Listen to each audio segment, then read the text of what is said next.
Hey, Branson, good morning. Good morning, sir. How you doing? All right.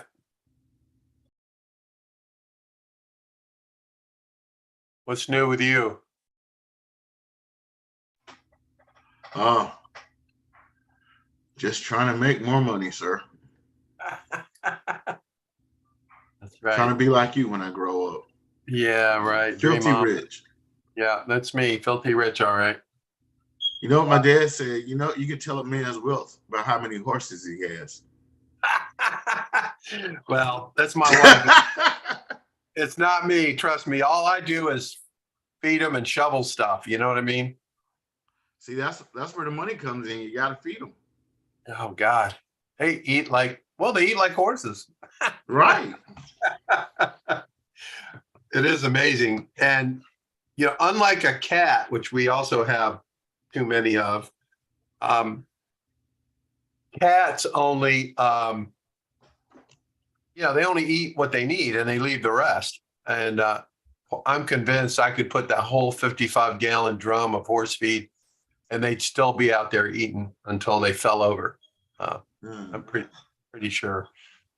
And this time of year is tough for them because there's very little grass in the field. So they basically stand around all day waiting for me to feed them. And if I come out of the house or do anything, they immediately, we're hungry, we're hungry. So How many horses do you have? we have two. Two. They're brother and sisters that are from a rescue in Georgia.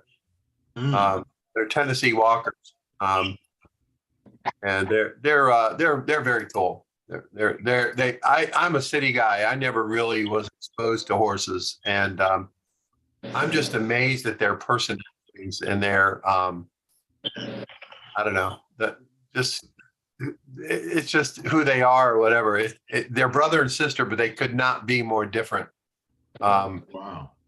The male, the boy, is he's kind of a doofus, and he just kind of clumps around, and like if you take his picture, he just kind of looks at you like do. And his sister is a total diva. So if you start to take her picture, she turns toward the sun and tosses her head. Just unbelievable the difference in their personalities. And she is a diva. There's no other way to describe it. Wow. Yeah. Morning, everybody. Time. Hey. Good morning. Good morning. Good morning. Hey, good morning to you, Tamara. Morning. All right. Good morning. Let's see here. What am I doing here? Sarah, I have to tell you, thank you for helping Joyful Foods. That's really nice of you. And I also just started watching your TED Talk, and man, is it good. So Thank you. Hopefully I'll continue watching it after the class. Oh yeah. But, yeah. Well, it's only I think 18 minutes. That was the hard part, getting it down to 18 minutes. Well, you did good. I'm also stunned with the quality of the stage. Most TEDx's are pretty lame in comparison. This looks like the main TED stage, really. Yeah. Yeah, it was really nice. They did a good job. Yeah. So are you back from Rwanda now? I am. Yeah, I got back Monday night after 2 days of travel. I had 5 legs to get home. That's it was crazy. That's brutal. That's brutal. Yeah, it was rough. Good. Well, welcome everybody. So today I'm going to go ahead and get started. We're going to finish up on what is category design or understanding category design. Hopefully this will help you when we start to talk about product positioning and branding. It's helpful to know kind of where you fit in the pantheon of options as far as what category that you're operating in. So let's give it a try here, and let's see what we got. Okay, I might actually have finally figured out this this newer computer. So let's see here. Okay. So I'm going to just go through the last one we saw just as a way to catch back up, and then we'll see the new stuff.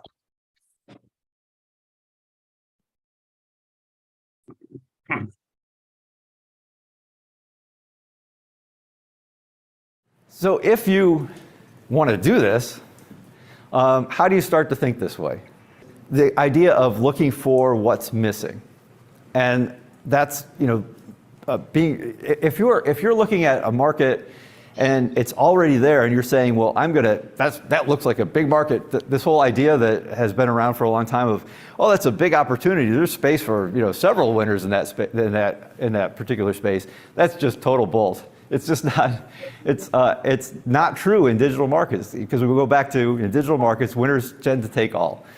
And so what you want to do is you want to look for a space that's new and that's missing. I mean, this is what Airbnb did when they got started. If you think about the story of Airbnb, these two guys in San Francisco had an apartment, a couple of designers, and there was a conference in town that all the hotels were sold out. And they thought, they didn't have much money. They thought, well, hey, we could blow up a couple of air mattresses, put them on the floor, and serve Captain Crunch in the morning, and put this on Craigslist, and maybe we'll get a couple people that would want to, rent this from them. It worked. They quickly realized they thought this, and actually the whole company in the beginning was geared towards the idea of creating space when there were big conferences in town, in any particular town. But they thought realized that there was this missing thing of how do you have these sort of short-term opportunities to rent a place when hotels don't work and you don't want to have a long-term rental on something like HomeAway. And they constantly saw a bigger and bigger missing as they went, but this was a new space that they created. In fact, at one point, I was at this big business conference and sat next to the CEO of Marriott, and I turned to him and I said, well, you guys must really hate Airbnb, don't you? And he surprised me, and he said, no, we don't hate them all. We don't even feel like we compete with them. He said, we hate like Expedia and Travelocity because they their fees take a portion of our revenue, but these guys, we don't care, because they see it as a completely different space.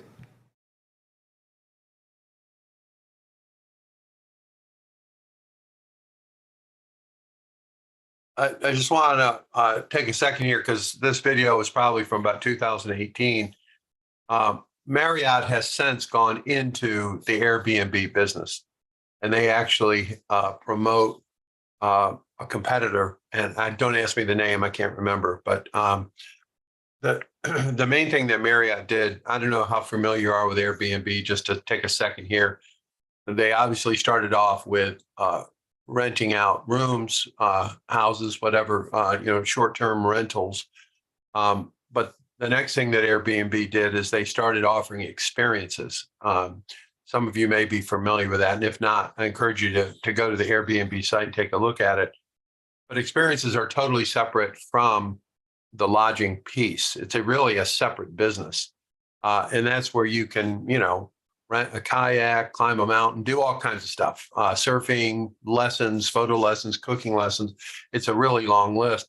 And what's interesting about it is the last time I looked at it, which has probably been at least a year, that experience business I believe, has reached close to $1 billion in revenue in only a very short period of time. So I did want to kind of point that out. Let's see here. What have I done? Okay, sorry about this. Once again, see if I can. Okay, here we go. So anyway, I just wanted to point that out, that you can pivot into other things or add other things as well. Okay, this particular video is a really good one at explaining the concept of what is a category.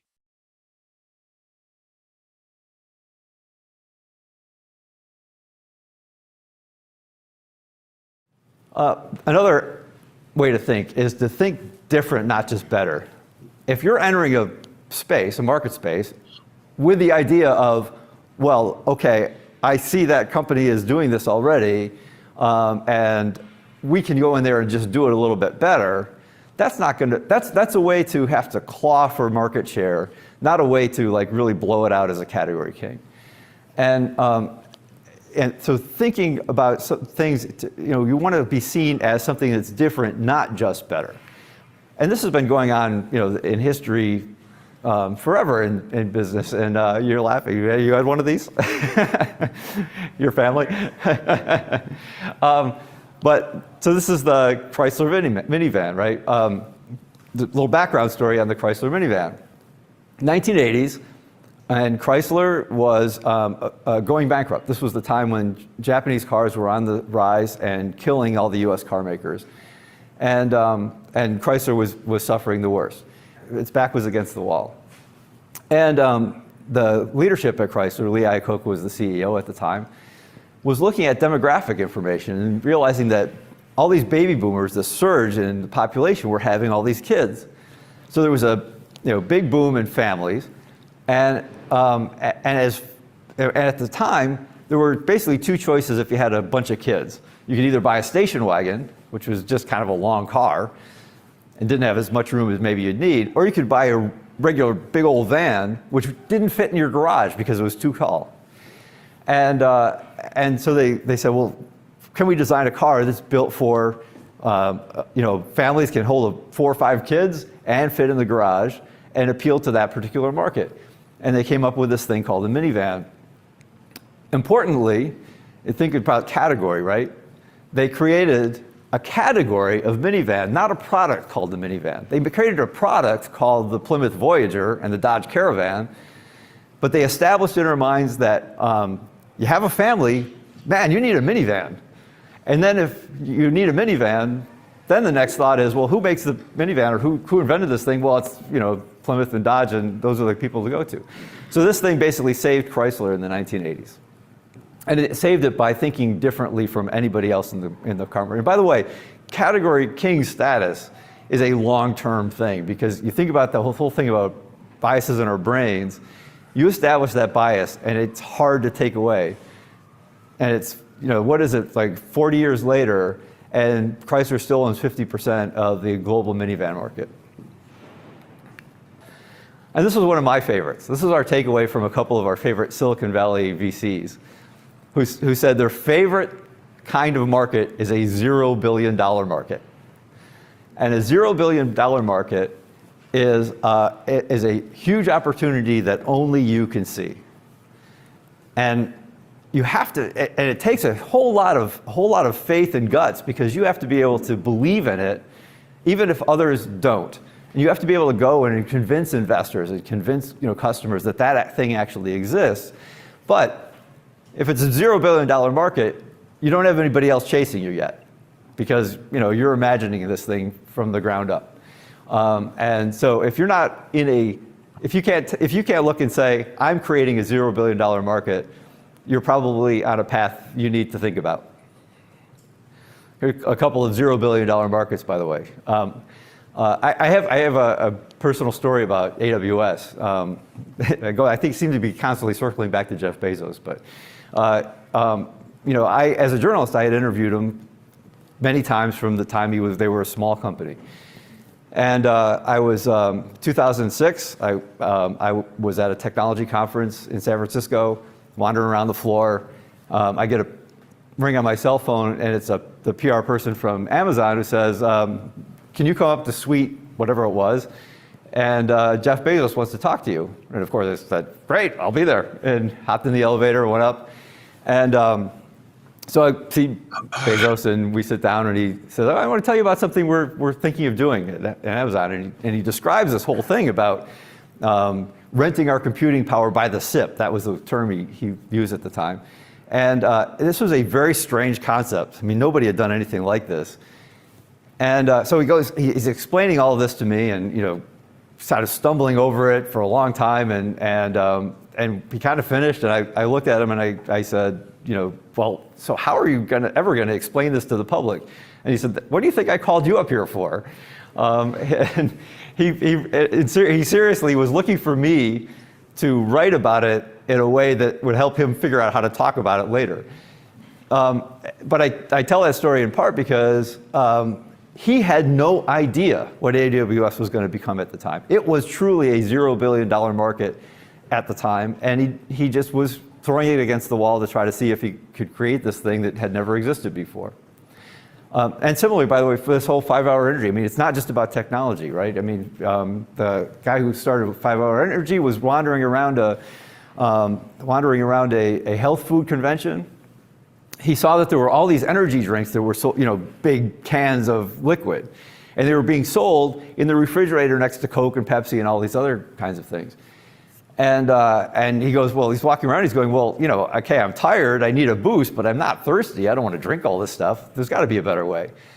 And he created the idea of the energy shot, and in fact, made sure that it was something that was shelf stable so that it didn't have to be sold in a refrigerator next to other drinks. He sold it by the cash register. So it looks like an entirely different category of product. It's not a drink, it's an energy shot. And 5-hour energy now is a $5 billion business. So, $0 billion market, think different, find what's missing.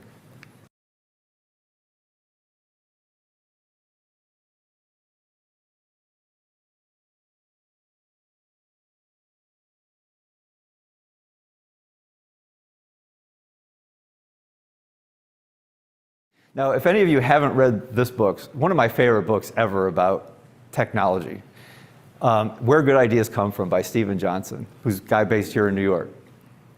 And Steven, he started with this, and he's a friend of mine, by the way, too, and he started to work on this book just with the idea that if you go back in time, back 100 years, 150 years, before there was a lot of communication around the world, great inventions tended to pop up in different parts of the world where nobody could have possibly known what everybody else was doing. The car was being developed in the US and Europe at the same time. The flight was being developed in the US and Europe at the same time by people who had no idea what the others were doing. Why is that possible? Why did those things pop up at the same time? And he started doing research, and he landed on this idea of the adjacent possible, which looks like this. So if you imagine, this is, on this axis over here is what technology can do. And so, down here is stuff that's proven, the television and radio, or those, obviously those things down here. And somewhere up here is stuff that we think technology can do someday. It's, it's pie in the sky stuff. It's, it's holograms and crazy blockchain ideas, or somewhere just a little beyond what technology can do. And along this axis down here is what society adopts and can accept. So, in this part here are things that we readily use in our lives. We got email, we watch TV, all those things. And out here are things that we're not ready for. You can introduce that product, but we're not quite ready for it. And imagine way out here somewhere is like basically science fiction. It's teleportation, sits out there. So Steven Johnson's point about the adjacent possible is that all the great world-changing inventions tend to come in this thin line, just outside of what's already, what technology can provably do and what society provably wants to adopt, but not so far out that we don't quite get it yet, or not so far out that the technology is still sketchy. And what happens in this thin band right here is it's usually a combination of a bunch of things that exist already. So it's not, and the minivan is a perfect example of that, right? It wasn't like this radical, new bubbly invention of a car or a flying car or anything like that would sit way out here somewhere. But it wasn't just, let's take a Volkswagen van and put nicer seats in it. It was something that took a bunch of pieces that were already here and were already in here and just took it outside this line a little bit so that it seemed new and it seemed to solve a problem that didn't exist before, and it seemed to push the technology or the capabilities just a little bit, but not so far out that it seemed crazy. And that's important because, I've seen, through my career, I've seen probably 1,000 startups. I've sat with them, and I would say half of them are creating something that sits out here somewhere. That you go, and actually one of my co-authors for the book was Al Ramadan, and I first met Al in the 1990s because he started a company called Quokka Sports, and Quokka Sports had this idea of basically putting sports online and creating a new experience by adding a lot of data to what was flowing in. and being able to watch it on, on the web. Everything about what Quokka Sports was doing was right. 10 years too soon. Because we didn't have, we still had dial-up modems. There was just, and the way that people thought wasn't quite there yet. Like, I want to watch this stuff on my laptop. And so Quokka was a breakthrough company. Like NBC and other companies signed contracts with them. They thought it was really cool. But as soon as the tech crash started to happen in the early 2000s, it went out of business because it didn't have the kind of adoption here, and the technology couldn't quite do it yet. And so we see that all of the time. It just sat too far out here somewhere. So the great new categories are, in fact, just a little bit outside of what already exists.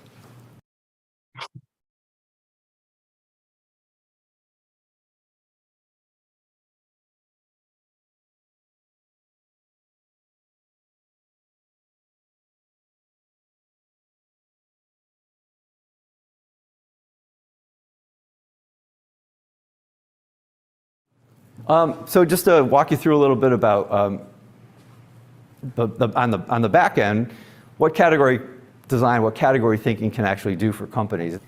This was a company called Big Panda that's based out in Silicon Valley. And Big Panda was a very deep B2B business. It was basically making dashboards that data centers could use to correlate alerts that were coming in and sort them out. There's a bunch of other companies in the space. They were about 4 years old, venture-backed.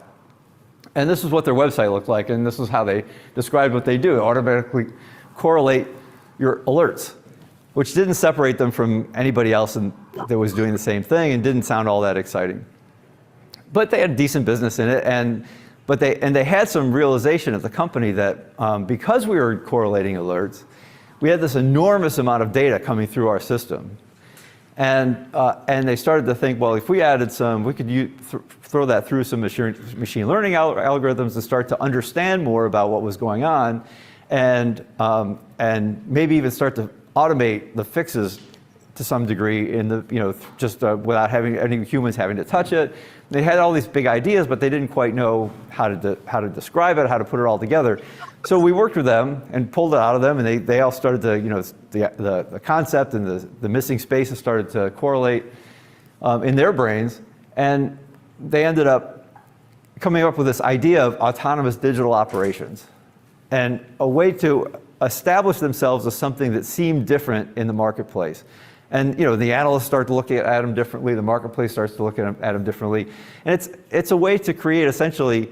At the start, one of the things it creates is at least it creates a conversation. They were able to go in and say, "This is what we do.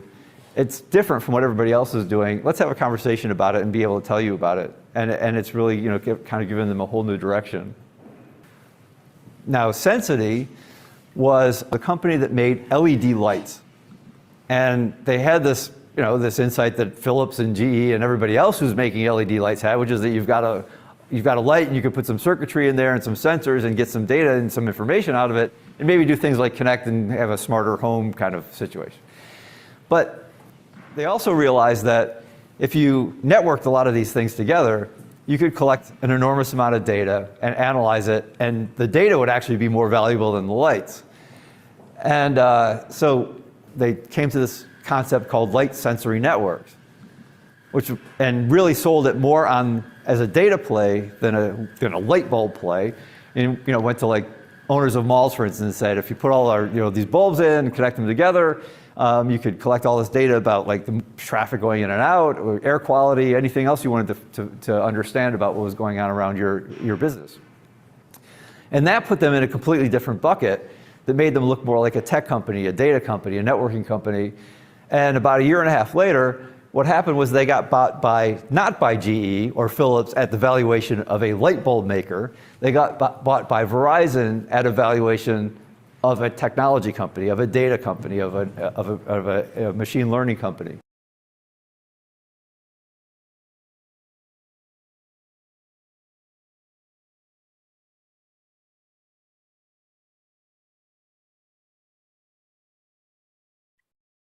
So the question is, when in a company's life cycle does it make sense to do this or think this way? And the question is, anytime. And I could cite all sorts of examples of any range of time frame. Now, yes, Airbnb, 5 Hour Energy, those were started by seeing a missing space, a category that could be created, and develop the product to that category. Big Panda, company that was 4 years old, already had done essentially what the company was started to do and got to a point of being stuck. Like, where do we take this next? And that's a good time to do it. We just worked with TaskRabbit. I'm sure many of you know TaskRabbit. And TaskRabbit was 10 years old and pretty successful in what it had been doing. But it realized that it had kind of stalled, it had done the same thing for 10 years, and knew that there was something still missing in the market, and a bigger and better way to do what they were doing and make it seem, and feel new again. And so that was, for them, that was a good time to do it. When IBM was 50 years old in 1964, when it introduced the System 360 computer, which was actually probably one of the greatest technology category, it basically created the category of the mainframe in 1964 by introducing this radical line of computers and junking its entire product line that it already had. It was 50 years old at the time. So companies can do this at any time in their history. It's just, and some companies are great at doing it over and over again. Some companies do it from the beginning. Could be any time. Yes. But basically, the question was, can a startup do this? First of all, a couple answers. Just from our experience, from what we have seen, as we've talked to companies over, and about this whole idea of category design, fintech, healthcare, you name an industry that sounds difficult and established, it doesn't matter. There's new spaces and new opportunities in every single industry that's out there. I mean, we've seen it. We've seen companies come to us and have this experience. If you go into any established market and say, we're going to do essentially what they're already doing, but just a little bit better, then yeah, you're fighting the big guys. If you go into an established market with something that feels completely new and different, as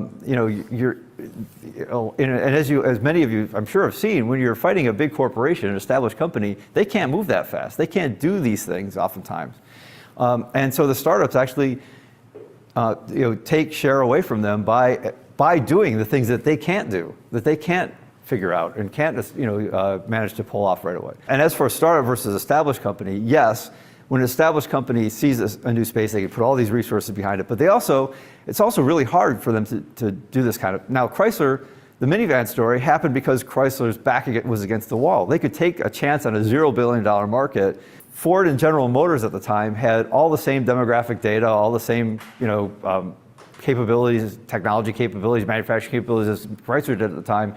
They weren't willing to take a chance on something like that because they weren't desperate. And so what you often see with larger corporations, big companies, is that they're not willing to take those kinds of chances. They're more likely to try to incrementalize and just add, be a little bit better in some particular category that exists. And what we tell companies, and Mike is going to talk a little bit about this later, with something we call suit size. If you create a suit that's way too big for you and it's a brilliant category, what you're doing is you're doing somebody else a favor, because you're not going to be able to pull it off, and somebody else is going to see that and go, Google's going to say, we could do that. And so with this startup, we walk them back, and again, this is coming from them. It's us, helping pull it out of them. We're not telling them this, but walk them back to what can you do that's on the path towards that. Keep that big thing in your pocket for now, but try to establish some new category that takes you on a path to that bigger thing, and know that you're going to take it in steps as you grow and get the capabilities. But yeah, the suit size concept, and Mike will talk about that in this next session, is really important, because you can't, as a startup, do something that's so enormous that it's like trying to take over Google or something. It's not going to happen. So one of the basic principles, it all comes back to the idea that companies that design a category and convince people that that's a category that they establish in people's minds, and you're the king. You're in the best position to dominate it over time. And that's basically the concept of the book Play Bigger, and what we take companies through and try to work with them on. And so that's this first part of the presentation. And thank you very much.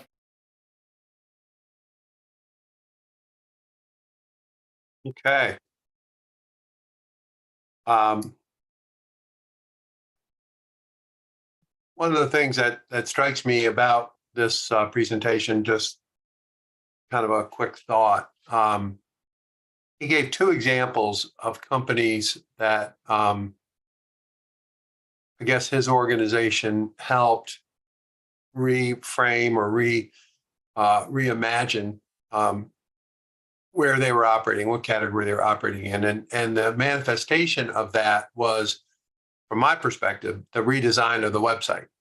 They redesigned the message and the branding and the kind of awareness of what they were doing. And the examples he gave were websites. And that's an oversimplification. I realize this, but I do want to make the point that in today's day and age, no matter what channel you've primarily operated in, whether it's in a grocery store or direct sales or a retail store, whatever it might be,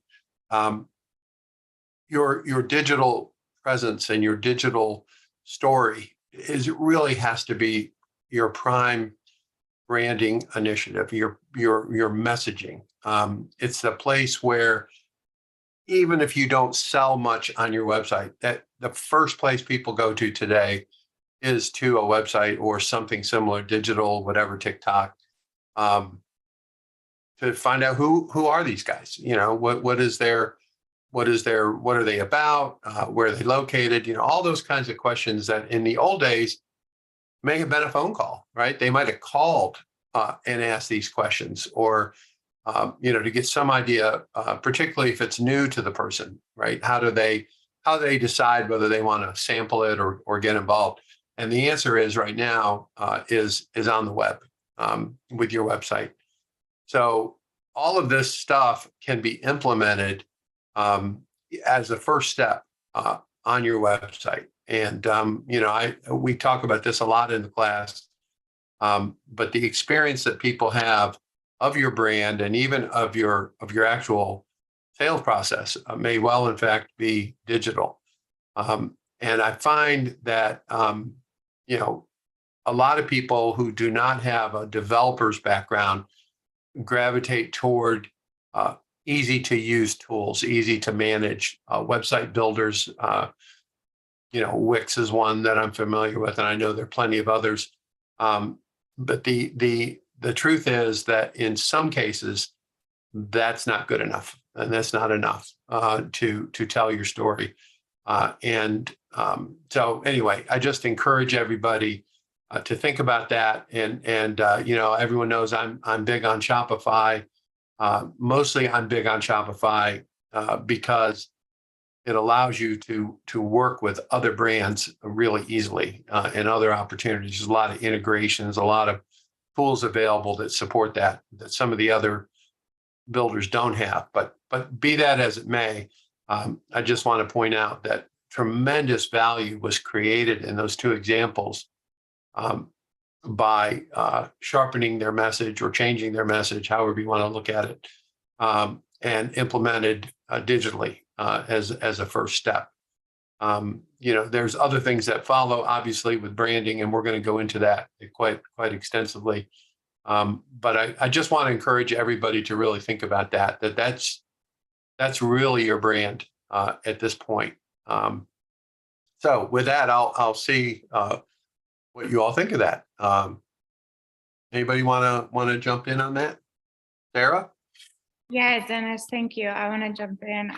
This topic today is really timely for me. I actually opened up my LinkedIn this morning and I was commenting, I'm just going to pull it up. Someone I'm connected with on LinkedIn, who's also a CPG founder, wrote, in CPG, you don't want to create a new category. Customer education, changing consumer habits, making a new perspective is really, really hard. For the underfunded brand, it's almost impossible. That's what he wrote. That's not what I wrote. But I do think that is a good point, and I think these examples are inspiring. But I would love to see more about the true cost of building a category creator or even a category disruptor. And I liked the mention of like, know your suit size, because like just determine, I mean, in my category, we created a new category, which is sparkling tea. But what I found over the past 4 years in doing this is, and now there's more sparkling teas on the market, but when I first, was going to events and had my tea on tap, people were like, oh my gosh, like you invented this. Like, first of all, like we didn't, other people probably had the same idea. Like, that's the other thing is, we're never the only one with the idea that we have. It just is that we're maybe the one who follows through on the idea. But there's always going to be followers. There's always going to be competition. There's always going to be like more entrants to the market. And I think what has to differentiate us is it's the values, it's the mission, it's the purpose, it's the brand vibe, right? It's the packaging and hopefully the flavor or the function. But if it's only flavor or function, new people are going to be coming in, new brands are going to be coming in all the time to try to beat that. So I just kind of wanted to circle back to like the financial piece of this, because I would guess the Airbnb and 5 Hour Energy, brought on, like, they probably were venture backed, and not to be negative Nancy over here, but like, I know a lot of founders with incredible ideas and new categories they want to disrupt or create, and just can't do it because of the money piece. Yeah. Or they start to do it, and as they're starting, like slowly, like new folks come in and just kind of start to dominate because they're funded in a different way. Yeah, I think funding is a huge differentiator in the marketplace, and Airbnb was in fact venture funded, but 5 Hour Energy was not. 5 Hour Energy is from rural Mississippi, believe it or not. I actually met long story, but I met a guy who grew up in the town and was a young person working there, and so he had some really good insights. These are all really good points, and it really goes down to me, it comes down to product market fit. What is your product or service, and who's the market? Who, what, where is the market? And once you click and you see that, then all of these things that you just mentioned, that kind of highlight your brand versus others becomes relevant. Because if you don't have any customers or you don't have enough customers, it's really kind of an academic exercise. And the other thing that you're bringing up is something that a lot of people don't think about. One of my first companies that I got involved with ended up getting bought by a public company who, it turned out, basically just wanted us out of the business. They killed it as soon as they bought it, and it really upset me. And I'll never forget this guy saying to me, he goes, "Was that the only idea you're ever going to have?" So it made me like, no. but I think execution is really critical. I think ideas are, I won't say they're a dime a dozen, but there are a lot of them, and there's some good, some bad. But the real differentiator is, how do you execute? And I would argue, Sarah, you've been doing this for quite a while, but I would argue that your brand story, your brand messaging, the way you reach people to get them to,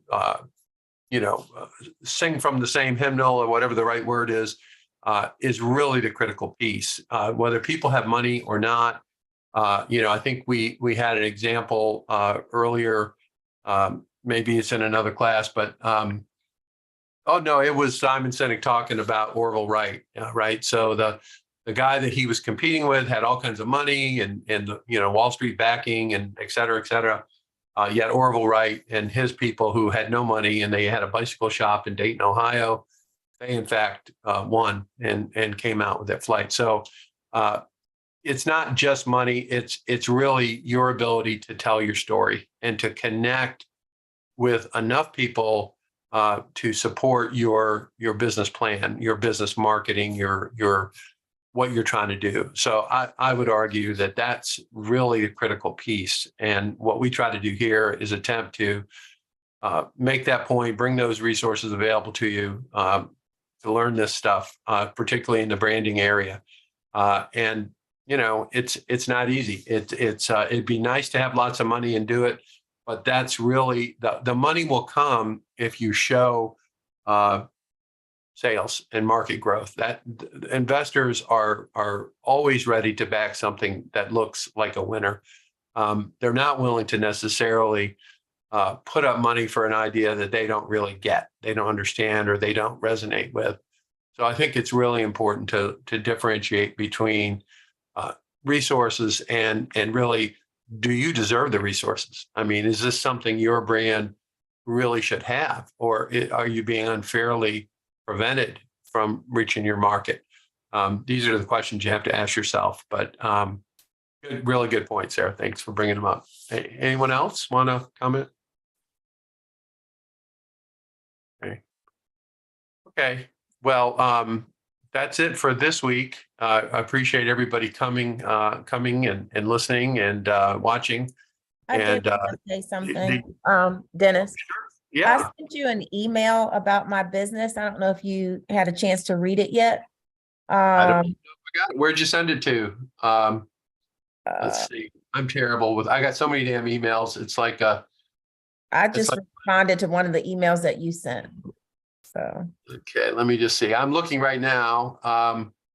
I don't see it in my two normal places. Can you send it again? I will. I'll send it to resend it. I was just acceleraterural.org. DTROTS acceleraterural.org okay. is the best way to reach me. Okay. But I was telling you a little more about my business and the new project that we are doing to build a new factory and everything and what all it includes. Okay. And seeing if you had some resources to help me plan the energy efficient piece of it, because we're trying to make it energy efficient and just a lot of other things. No, I'll be glad to help how I can when I get the email. Thanks. All right, that sounds good. And I am using Wix for my website, and I do need to get someone to update it, keep it updated and everything for me. It's just a lot doing. Like I have 4 Zooms today, I think, and I had 4 yesterday. It's just, yeah. Yeah, well, I think there's the kind of the strategy, what you're trying to do, and then there's implementing the strategy, the tactics. Right. And in some cases, you are going to need help. In some cases, you can do it yourself. So I understand that. Mm-hmm. I think that, like I said before, what I like about Shopify, I like the ability to work with other partners and integrate with them really easily. And maybe that's possible in Wix. It's not something I'm familiar with, but getting someone to help you with your digital messaging, if it's as important as I think it is in determining, how people perceive your brand, even potential investors, then I think that needs to be a priority from a financial spending perspective. What are you going to spend money on? That's a good place to start, in my opinion. Right. Okay. Anyone else? Hey, Lisa, it's Sarah. I was just on a meeting this morning with Manufactured in North Carolina, MNC, and they were talking about resources for folks that are manufacturing and looking for energy efficient solutions just this morning. Really? Yeah, so I can put that email in the chat. Okay, great. Thanks. Mhm. That's dynamite. Yeah. That's dynamite. Okay. The other thing that, Lisa, you might be able to check out is, like I know NC State has a really good engineering. And I'm not sure about the others. I know East Carolina has an engineering group. I think an email or a call to the engineering department at NC State and or ECU, East Carolina, or maybe UNC has engineering. I'm sure they do.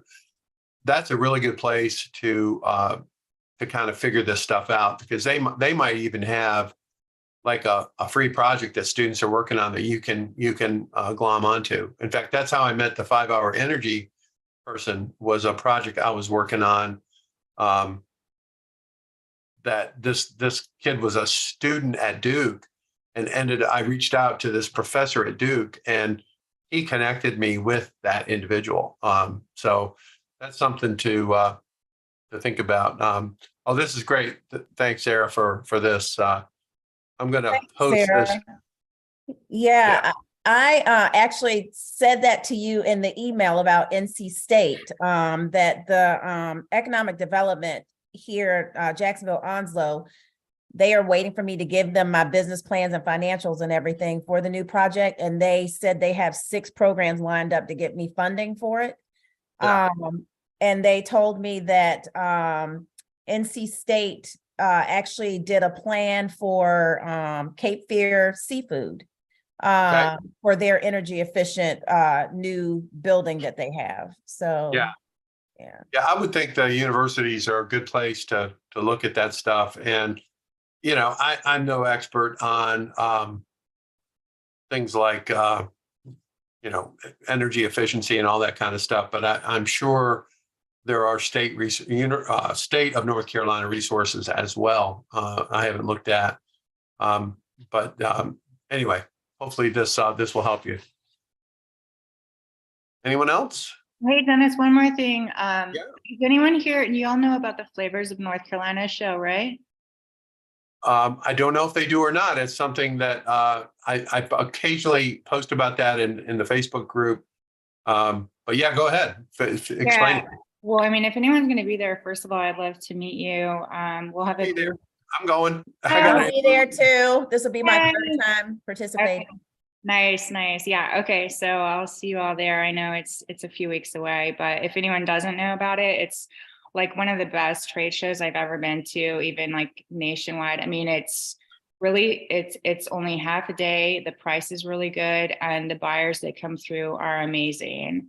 Like major grocery store buyers, smaller ones, independents. It's a good mix, and it's like all on one floor, so you get to see everyone. Whereas I've been to like bigger shows where it's just like super expensive and tough to meet people. So I'm excited to be back. I think this will be our 3rd time there, so hope to see you. And Fantastic. also the Department of Agriculture, North Carolina Department of Agriculture usually sets up one-on-one meetings with international buyers during that show. So I don't know if they're doing, I haven't heard anything about it this year, but they usually do it. So that's a great opportunity as well. I've met a lot of international buyers there. Oh yeah, that's a good point. Is it still Kathy Ma who does that? No, I forget who took over her job, but it's someone else now. Okay. But you can contact her and she can tell you. Yeah, it looks like the deadline to register is February 10th. I just posted it in the chat, and I'll post it in the Facebook group also. So anyway, there you go. Thank you all very much. We'll see you on Monday. Take care. Have a great weekend. Thank you. Bye.